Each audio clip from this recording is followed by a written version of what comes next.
Hi అండి, welcome to Ramya boutique. ఈరోజు వచ్చేసి మన బోటిక్లో ప్రిన్సెస్ కట్ బ్లౌజ్ చూద్దామండి. ఇది కటింగు. సో ఈరోజు వచ్చేసి మనకి బోటిక్లో వర్క్ అంతా కంప్లీట్ అయిపోయింది. టైం వచ్చి 5 o'clock అయిపోయింది. ఇది రేపు మార్నింగ్ ఇవ్వాల్సిన బ్లౌజు కటింగ్ స్టార్ట్ చేశాను. సో ఫస్ట్ వచ్చి 1 మీటర్ లైనింగ్ తీసుకొని దాన్ని సగానికి ఫోల్డింగ్ వేసుకోవాలి, నీట్గా ఐరన్ చేసుకోవాలి. సో ఒక స్కేల్ తీసుకొని కింద కొంచెం ఒక లైన్ డ్రా చేసుకుందాము, ఎందుకంటే ఇది బ్యాక్ సైడ్ మనము నడుము పట్టి వేయటానికి. సో ఇప్పుడు వచ్చేసి బ్లౌజ్ వచ్చి చెస్ట్ లూజ్ తీసుకుందాం, ఓన్లీ ఇది బ్యాక్ సైడ్ మాత్రమే. సో చెస్ట్ లూజ్, ఇందులోనే చెస్ట్ లూజ్ నడుము లూజ్ వచ్చేసిద్ది అనమాట. ఇట్లా ఒక మార్కింగ్ చేసుకున్న తర్వాత ఒక స్కేల్ తీసుకొని ఆ లైన్ డ్రా చేసుకోవాలి. నెక్స్ట్ వచ్చేసి కొంచెం ఖర్చుకి ఎక్స్ట్రా ఒక 2 inches ఇంకో డ్రా చేసుకోవాలి. సో ఇప్పుడు వచ్చేసి బ్లౌజ్ లెంత్ వచ్చేసి ఇది 14.5 ఉంది. So same length. నేను ఈ మార్కింగ్ ఒకసారి పైన షోల్డర్ జాయింట్ దగ్గర కొంచెం ఖర్చు అవసరం, అది కూడా ఈ మార్కింగ్లో నేను వేసేసాను. సో ఇక్కడ స్కేల్ తీసుకొని డ్రా చేసుకుందాము. సో నెక్స్ట్ వచ్చేసి మనకి ఆమ్ రౌండ్ కింద అనమాట, ఆమ్ రౌండ్ కింద పొడవ చూసుకుందాము. అక్కడ ఆమ్ రౌండ్ కింద వచ్చేసి మనం ఒక మార్కింగ్ వేసుకొని, సో నెక్స్ట్ వచ్చేసి ఇది స్కేల్ తీసుకొని డ్రా చేసుకోవాలి. సో ఇప్పుడు వచ్చేసి నెక్ డీప్ తీసుకుందాము. ఈ నెక్ డీప్ వచ్చేసి 9.5 ఉందండి బ్లౌజ్కి. సో టేప్తో అయితే కొంచెం కష్టం అనిపిస్తుందని నేను ఇట్లా బ్లౌజ్ చూపిస్తున్నాను. సో ఫస్ట్ నెక్ డీప్కి ఒక మార్కింగ్ వేసుకుందాము.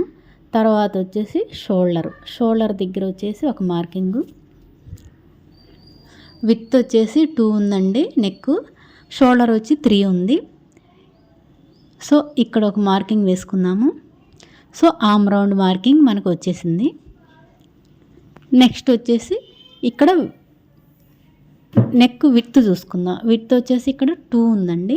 2 దగ్గర మనం ఆల్రెడీ ఒక మార్క్ వేసేసుకున్నాము కదా, ఇంకోసారి చెక్ చేసుకోవాలి. సో కింద వచ్చేసి మనం అక్కడ పైన 2 ఉంటే కింద 2.5 వేసుకోవాలి. సేమ్ ఒకే మార్కింగ్ వేయకూడదు, అప్పుడు మనకి రౌండ్ అప్ బాగా వస్తుంది. సో ఆ 2.5కి ఒక మార్కింగ్ వేసుకొని అది ఆ డాట్ ఈ డాట్ మనం డ్రా చేసుకోవాలి. నెక్స్ట్ వచ్చేసి మనం ఆమ్ రౌండ్ స్కేలు, ఇది 6 స్కేల్ అంటారు. ఈ స్కేల్తో మనం ఆమ్ రౌండ్ డ్రా చేసుకుందాం, లైట్గా డ్రా చేసుకోవాలి. నెక్స్ట్ వచ్చేసి నెక్ రౌండ్, ఇట్లా నెక్ రౌండ్గా డ్రా చేసుకున్న తర్వాత ఇప్పుడు మనం కట్ చేసుకుందాం. సో సింపుల్గా మీరు ఇంట్లోనే కుట్టుకోవచ్చండి. ఇట్లా కటింగ్ చేసుకొని ఇక్కడ టేపుతో కొలతలు మనకు అర్థం కాకుండా ఏమీ లేదు. ఇట్లా బ్లౌజ్తోని సింపుల్ కటింగ్. మీకు ఇంకా సింపుల్ కావాలంటే నెక్స్ట్ వీడియోలో చూద్దాం. సో మీకు అర్థమైందని అనుకుంటున్నాను. సో ఇక్కడ వచ్చేసి మనం ఖర్చు దగ్గరికి దానికి ఒక డాట్ వేసుకుందాం. అవతలది మనం ఖర్చు కానీ డ్రా చేసుకున్నది ఎక్స్ట్రా అనమాట అది. సో ఇప్పుడు ఫ్రంట్కి వద్దాం.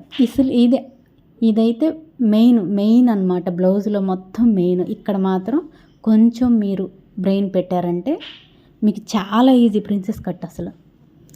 సో కింద వచ్చేసి మన యాస్టీజ్గా ఆ బ్లౌజ్ వేసుకొని ఈ స్కేల్తో మనం ఆ లైన్లు డ్రా చేసుకుందాం. యాస్టీజ్ అదే బ్యాక్ సైడ్ ఎట్లా ఉంది, ఒక్క ఫ్రంట్ దగ్గర మాత్రమే మారిద్ది ఇది.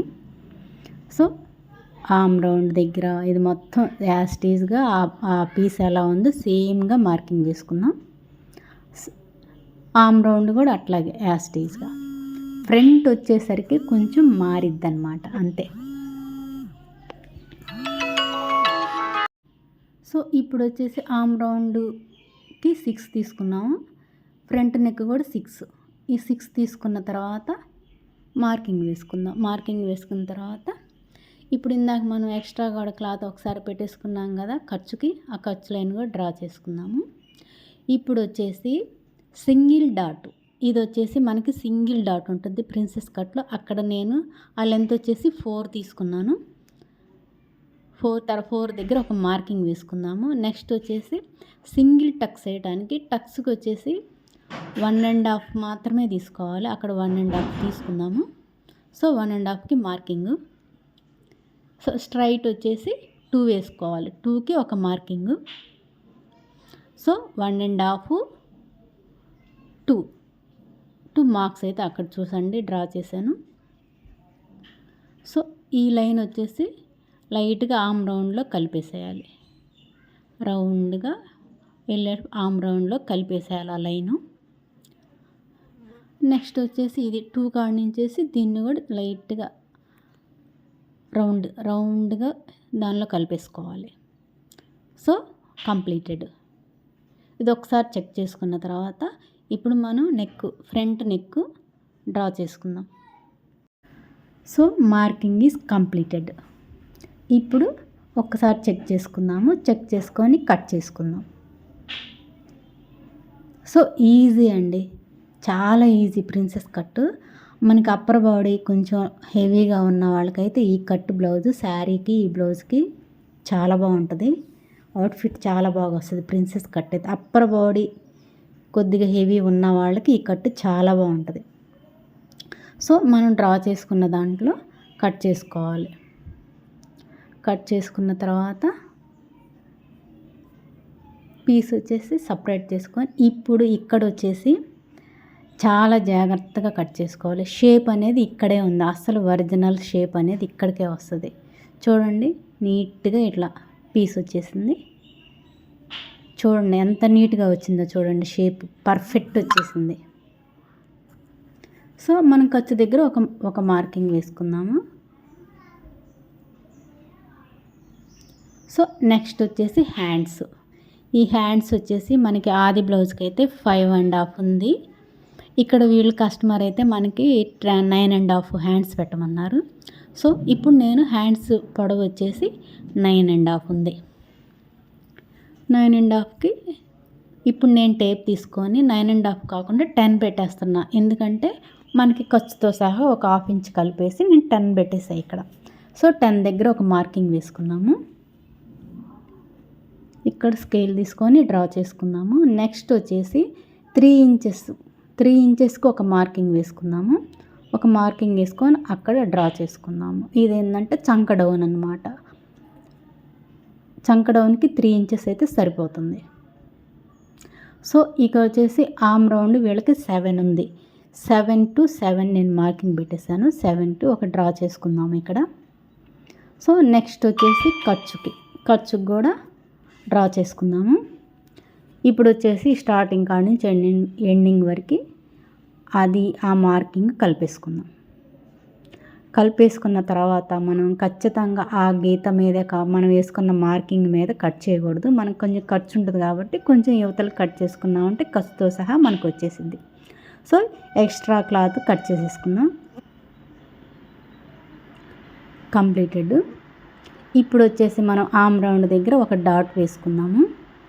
ఆమ్ రౌండ్ దగ్గర ఒక డాట్ అంటే ఇంకా అది లూజ్ వచ్చేసిద్ది. అందులో సెంటర్ పాయింట్లో ఒక dot. So completed.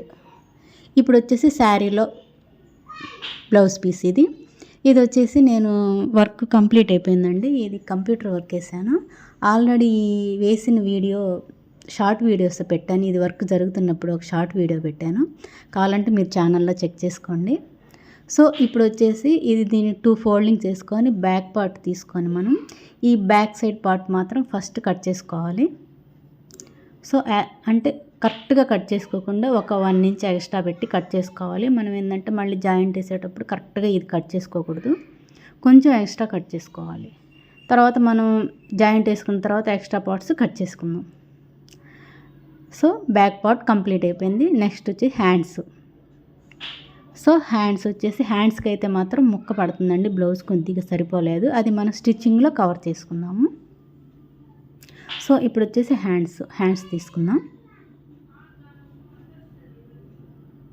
Extra cloth అంతా మనం కట్ చేసేసుకుందాం. సో హ్యాండ్స్ వచ్చేసి కంప్లీటెడ్. సో ఇక్కడ వచ్చేసి 2 హ్యాండ్స్కి సపరేట్ చేసుకుందాం. సో హ్యాండ్స్కి అయితే మాత్రం కొంచెం ముక్క పడుతుంది. సో అది మనం స్టిచ్చింగ్లో కవర్ చేసుకుందాం. నెక్స్ట్ వచ్చేసి ఫ్రంట్ పార్ట్. ఈ ఫ్రంట్ పార్ట్ కూడా కొంచెం చూసి వేసుకుంటే బెటర్ మనము, ఎందుకంటే మన స్టిచ్చింగ్లో కొద్దిగా నెక్ అప్ అండ్ డౌన్ పైన వచ్చి షోల్డర్ మీద గ్యాప్ వస్తే మాత్రం బాగోదు. నేను అందుకని కొంచెం ఆ నెక్ వర్క్ అనేది కొంచెం ఎక్స్ట్రానే వేస్తా. తగ్గితే గ్యాప్ వస్తే అస్సలు బాగోదండి. అందుకని కొంచెం నెక్ నేను ఎక్స్ట్రా వర్కే వేస్తా. అది 7 ఉంటే నేను 8 పెట్టేస్తా. ఎందుకంటే కొంచెం ఎక్కువ ఉన్నా నో ప్రాబ్లం, తగ్గిందంటే గ్యాప్ వస్తే అస్సలు బాగోదు. సో మనం ఎక్స్ట్రా క్లాత్ అంతా కట్ చేసుకుందాము. So completed.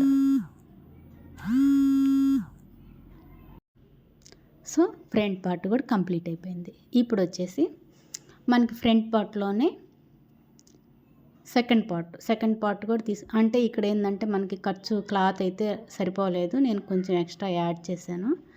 కొంచెం ఇప్పుడే కటింగ్లోనే సెట్ చేసేసాను. సో ఈ పార్ట్ కూడా మనం తీసేసుకుందాం. సో బ్లౌజ్ అయితే కంప్లీటెడ్. దీని స్టిచ్చింగ్ కావాలంటే